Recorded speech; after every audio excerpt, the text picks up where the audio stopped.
Hello, everyone. Thanks for joining us today for this webinar.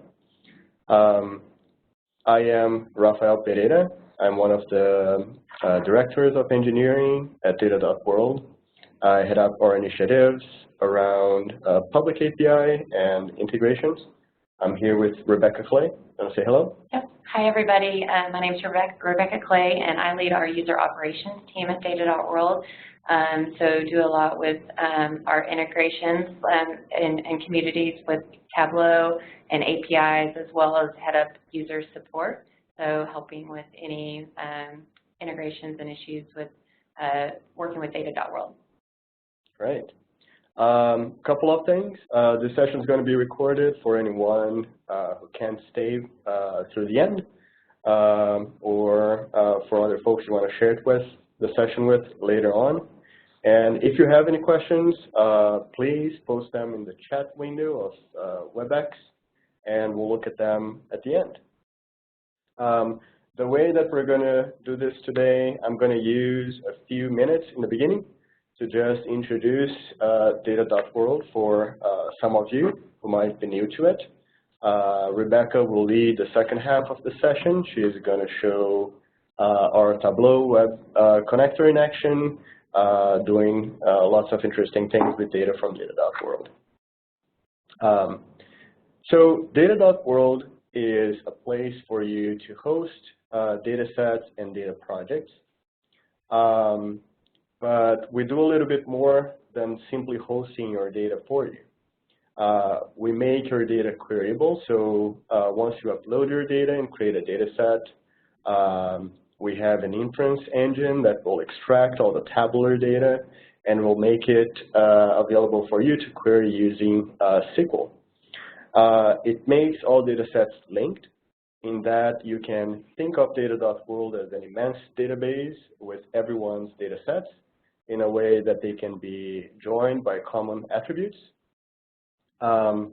We make your data social too. You can have contributors in your projects. You can have projects that you collaborate with others in private or publicly. And finally, the more people choose to keep their data sets open, the more data is available for this community to share and benefit from on our platform in ways that it can be discovered and reused, saving everyone time and effort.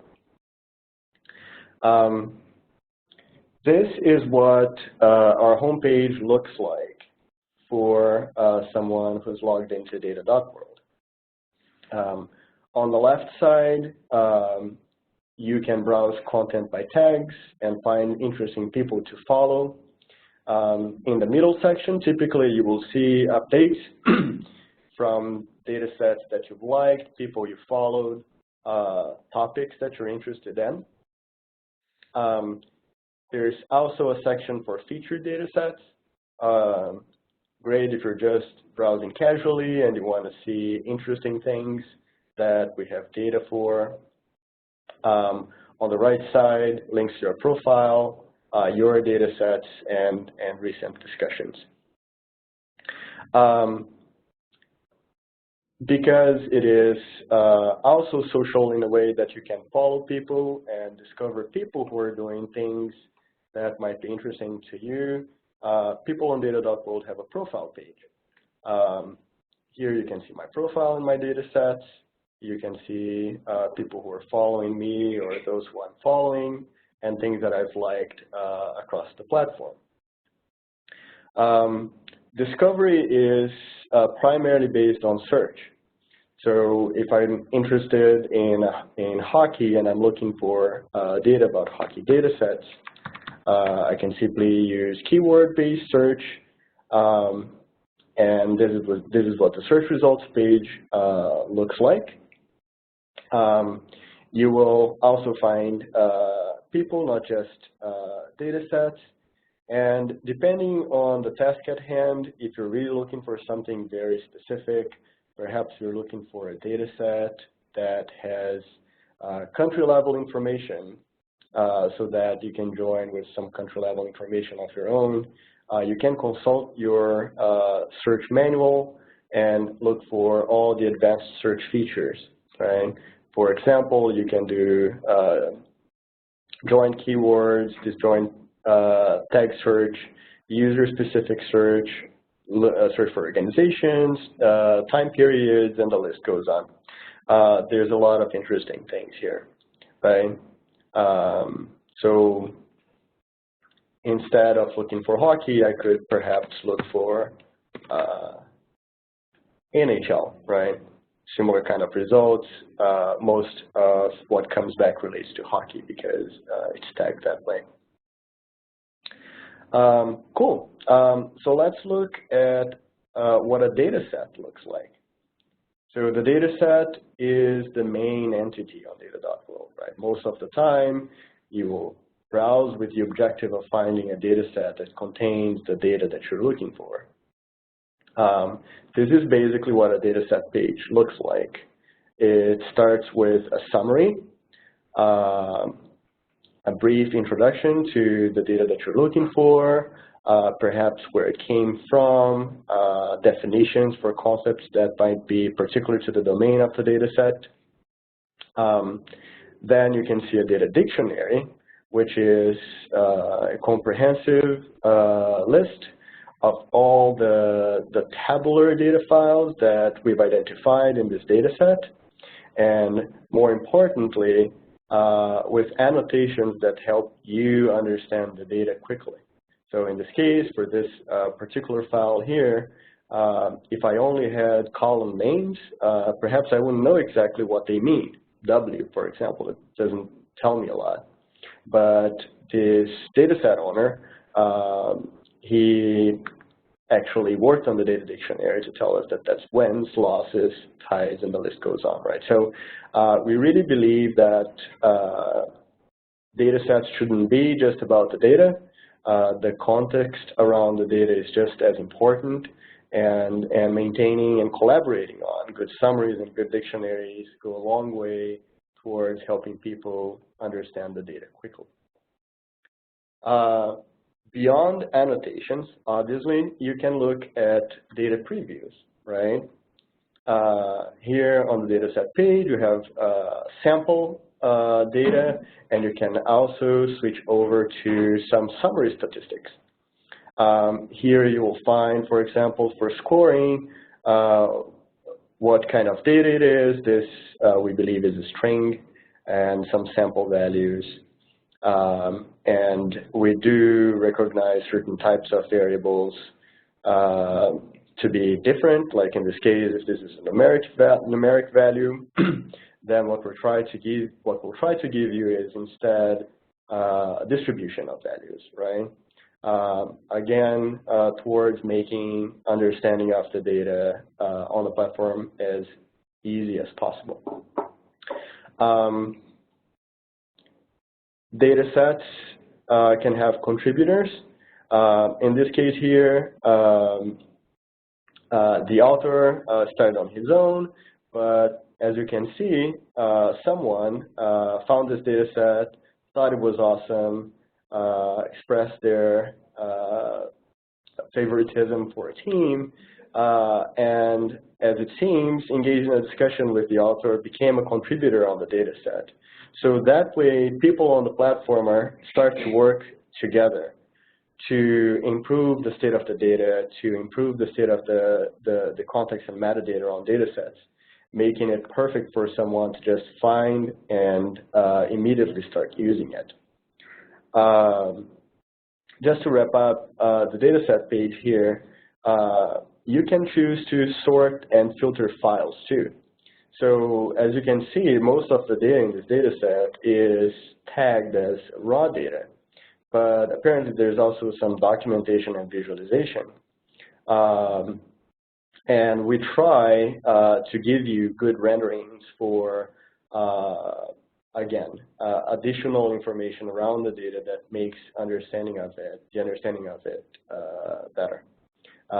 In this case, this person has an R Markdown notebook and a chart, right? But really anything goes. Any types of files that go together with the data can be uploaded to Data.World, and we'll make an effort to display them nicely to you. that's it about the dataset page. Let's just take a look at what creating a dataset looks like.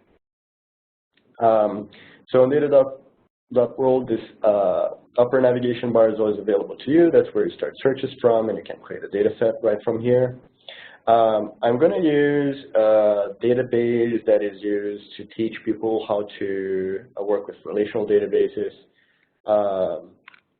I don't know how to pronounce it, but it's something like Chinook example. Let's use that. I'll make this dataset open, and I have my files prepared for this. I am just going to drag and drop them here.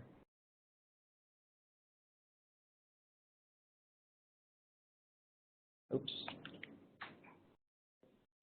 They uploaded as Google Sheets.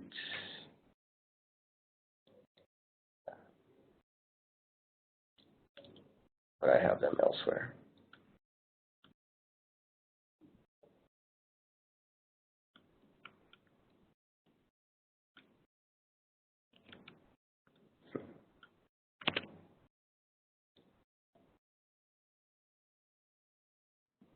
Okay, so the actual Excel files are there. I'm going to delete the ones that I do not want. And I'm going to create the data set. Right here, I have the opportunity to do what that other user did. I can say that this PNG file is documentation. This is the relational model for this data set. And these are clean data.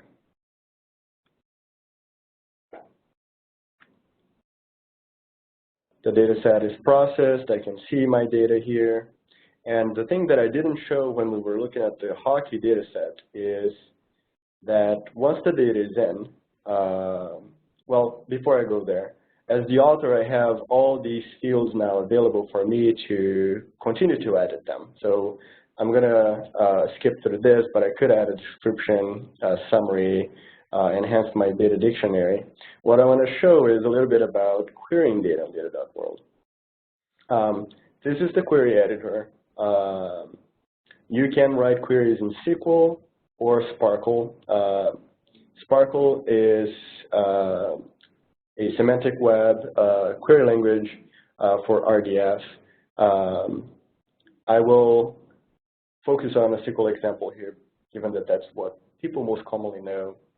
On the right, I have the schema, like you would expect. From each of the files I uploaded, the data tables from within that we're able to extract.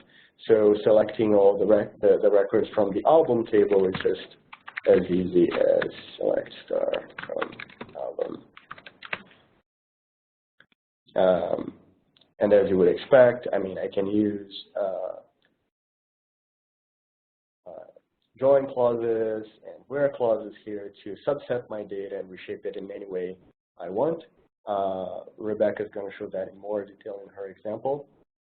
So finally, everything that I did here can also be done programmatically.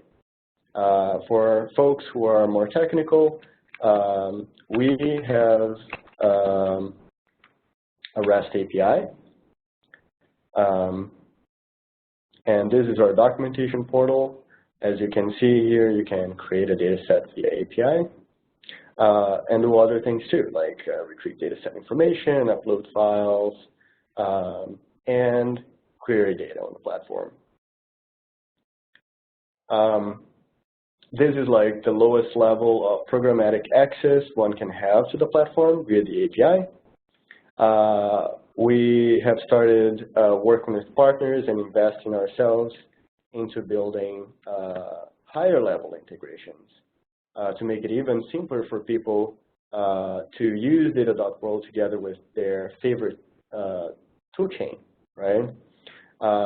This is our integrations page where we feature our Tableau integration alongside many more. Feel free to check more of them out. This is where Rebecca will start by showing you guys how the Tableau integration works. Great, thank you, Rafa. Great. So thanks for that overview of Data.World. And now we'll actually kind of show you how you can connect your data or data that you find on Data.World to Tableau. So I'm just going to jump over to a data set that I found.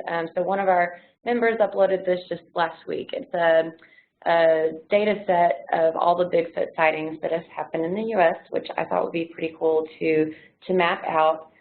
So here we see that they got a couple of files in different formats, JSON, CSV, and I want to pull that over to Tableau. So of course, I could go here to export, download a zip file of all of the data, and then import each file into Tableau, which of course works for a couple of files, but if you're looking at a lot of different tables and maybe across multiple data sets, that's going to get a little tedious. So we also have what Rafa just showed, a Tableau Web Data Connector. So if I click here on the data set, I just get some instructions for how to use the data connector with Tableau. It does require version 10 or higher, but it works on Tableau Public or Desktop or Professional if you have that. So then I just copy the address for the Web Data Connector, and I click Done, and then I'll hop over to Tableau, where I've already got a workbook open, and then I can just click Connect to Data, and then select Web Data Connector. And here I put in the URL that I just copied. And you can see it's going to tableau.data.world, which is the address of the Web Data Connector. By going to, and you can go directly to that by going to the specific data set that I wanted first. You can see that it also appends a parameter that just kind of saves you a step to where it pre-populates the data set. So go ahead and click Submit. And what this is doing, this is actually built on top of the public APIs that Rafa mentioned. And it's going out and calling Data.World and pulling in all of the tabular data. And regardless of format, as long as Data.World can read it as tabular data, we'll go ahead and pull that in. And then you can go ahead and drag your tables over. You could also add multiple data sets via the same way. And then you can also see that not only are we pulling in all of the tables for that particular data set, we're also pulling in the data types that Data.World has inferred from the data. So you can kind of save you a step of setting all of that up. And then go ahead and set my join, and then jump over to the worksheet. And it's going to, so instead of having to download everything and then re-upload it, it's actually just working all through the APIs, which speeds things up and saves some steps. So now I got all of my tables and my fields. One thing that the Web Data Connector does not do currently is it doesn't set geographical fields. So you'll still, if you want to map anything, which we're going to do here, you'll still want to go and set the geographical roles for any fields like that. So here I'll set this to county, and then I want to pull that over to my worksheet. And so this is all of the Bigfoot sightings by county, and then I just want to grab the number of records, and I can take that to color, and I'm going to do bubbles. I'll make those a little bigger, and then just make it a little more pretty here, like the colors.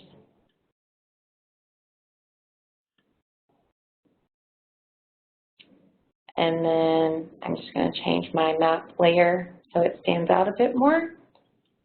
And I like the dark colors. And add a little border to make that stand out. And there, I've easily pulled in a data set with multiple tables, joined them together, and mapped all of the Bigfoot sightings across counties across the U.S. So that's one example of how you can quickly pull in a specific data set to Tableau. I'll walk through just one more example. So let me create another worksheet here, and then I'll jump back over quickly to Data.World. And now, sticking with the animal theme, I have a colleague that just created a project specifically around raptors. And he has a data set that has that's quite large. It has all of the dinosaur fossils that have been found across the world.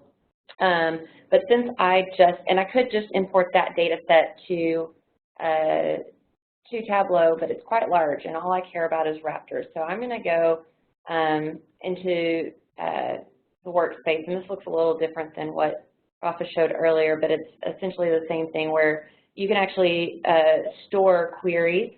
So you can both write and store queries. So we've already created a query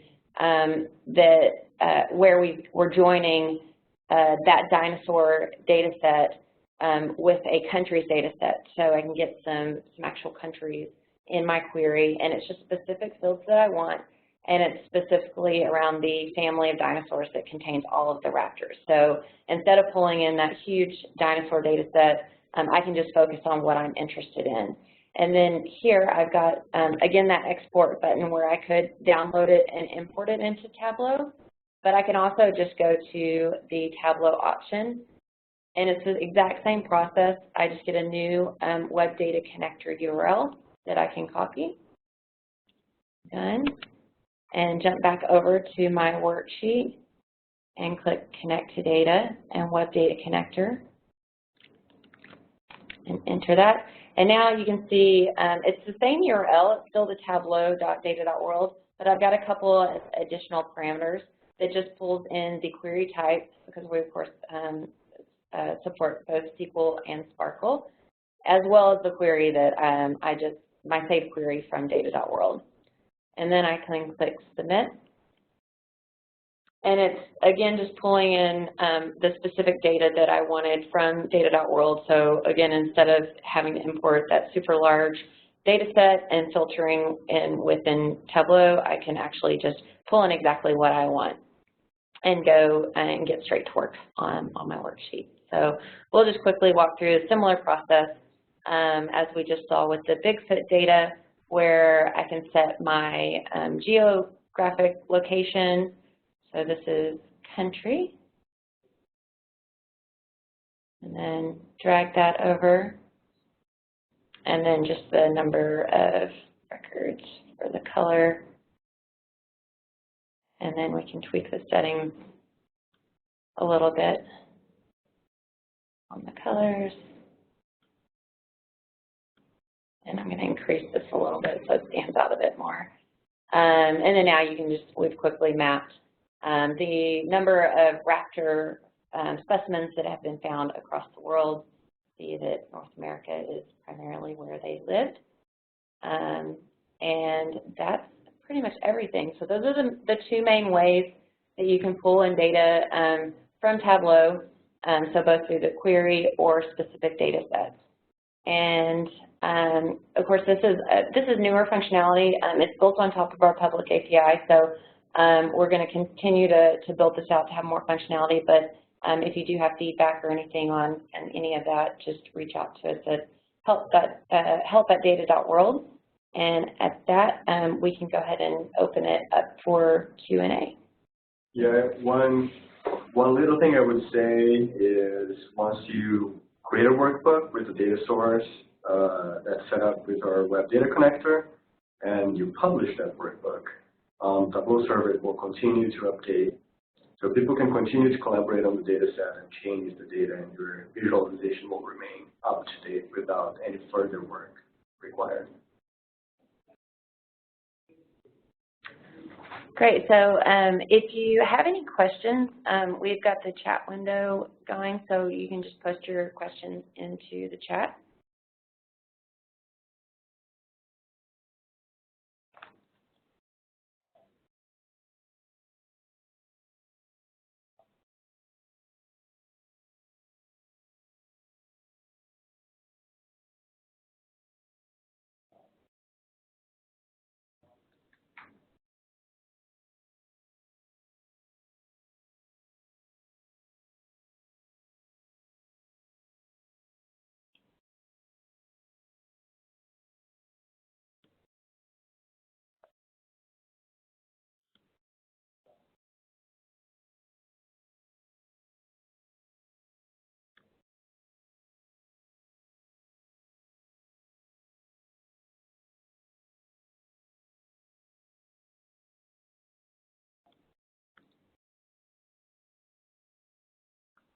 So we got one question. Is it difficult to navigate Data.World without knowing how to run queries?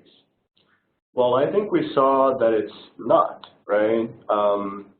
The first example using the web data connector only required that you found the data set.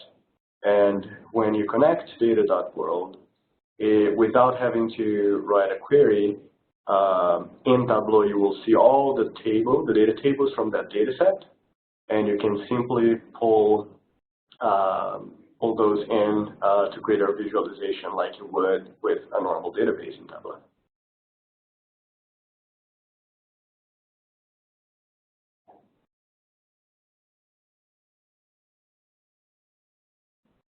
While we wait for more questions, I think perhaps one thing we could do is talk a little bit about a new feature that we just released, Data Projects.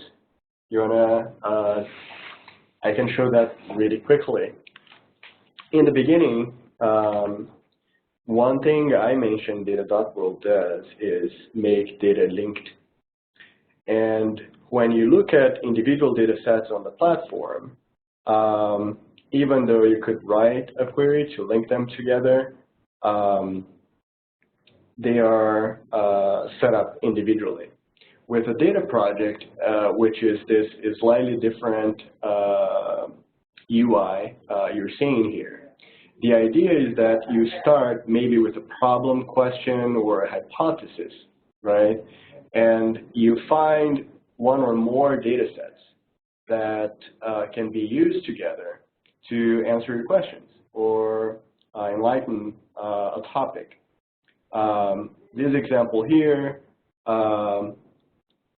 is by Brian. The question that he started the project with was, if we're suddenly transported back in time, right where I am, how likely would I be to be eaten by a raptor?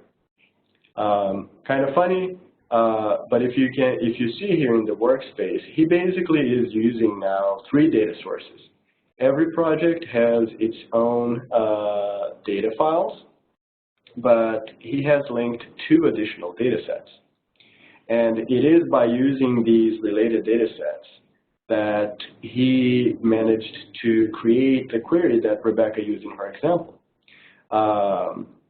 There is one table from his own data set that is being joined with a table from someone else's data set. In this case, Mark is the user.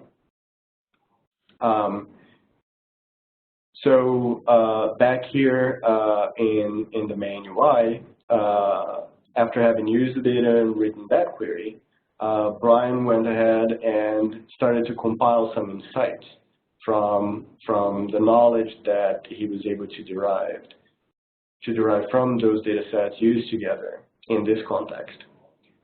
Each insight is a topic for a separate discussion, and as you can see here, people are chiming in based on what Brian has summarized. And you can navigate this. This is a great presentation tool, so if you're using Data.World at work, an interesting pattern would be you collect your data in data sets, you bring the data sets together in a project, you start with a question, and for this audience, you will work in your Tableau visualizations, which afterwards can be brought in back to the project in the form of insights to foster additional discussion. All right, so let's check for any more questions. I have a question about collaboration. Can we see how easy it is to manage access and permissions to data sets? You want to show that? Sure. Great. So yeah, when it comes to specific data sets, you can definitely add collaborators, and I'll just jump over to.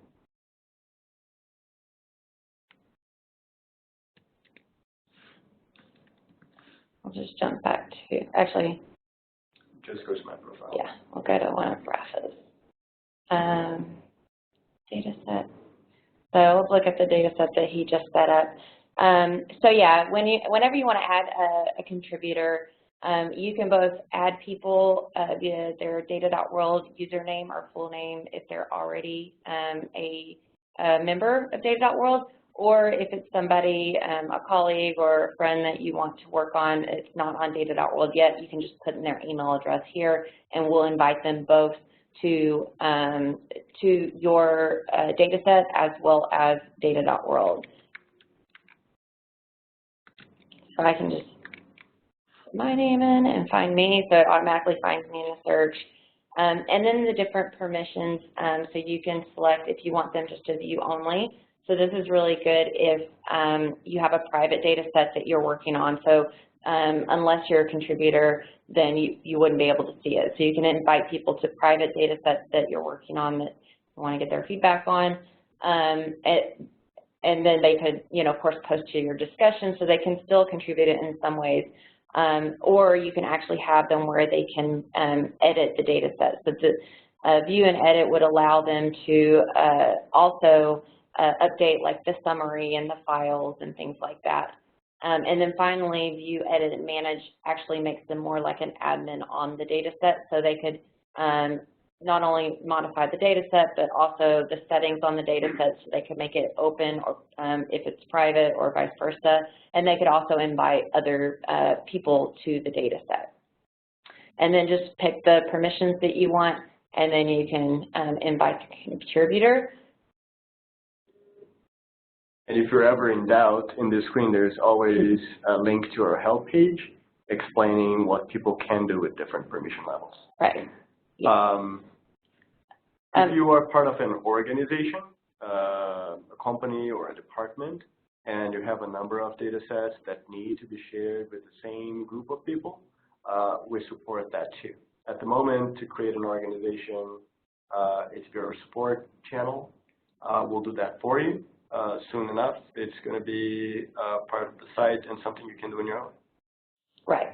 Right, and just one final thing on that is when you do invite somebody to a data set, or if you're an organization and you invite them to be a part of your organization and the data sets within, then they get an alert and just have to accept that. So they can use the option to accept or reject it if they would like. So we have another question. If we publish our visualization in Tableau and indicate the source of the data, would it automatically be added to Data.World? So I think that the note down below is if published on Tableau Public, if it would automatically appear on Data.World. Is that the question? If that is the question, the answer is no. Simply publishing your visualization in Tableau Public will not make it visible on Data.World. The idea there would be for you perhaps to go back to your data project or your data set and bring the link to your Tableau Public visualization into the context on Data.World so that other people can go see it if they find your data set. Yeah, and we've seen lots of Tableau Public visualizations posted, just as screenshots, as well as with the link. We don't currently support embeds currently, but that is on our future plans to build. So.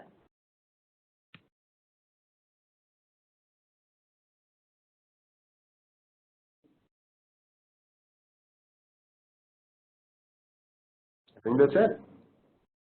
We'll give you guys another minute. Unless there are more questions, we'll be wrapping up.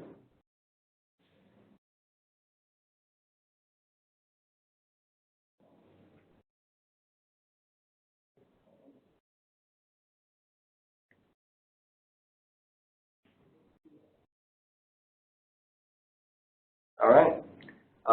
Thanks again for joining us today. This was fun. Thanks, Tableau, for the opportunity to be talking about how great Data.World and Tableau are together. And like Rebecca said, if any questions come to mind after we finish this meeting, you can just email us at help@Data.World, and we'll do our best to serve you and answer your questions. Thanks, everyone. Great. Have a great day. Thank you, everyone.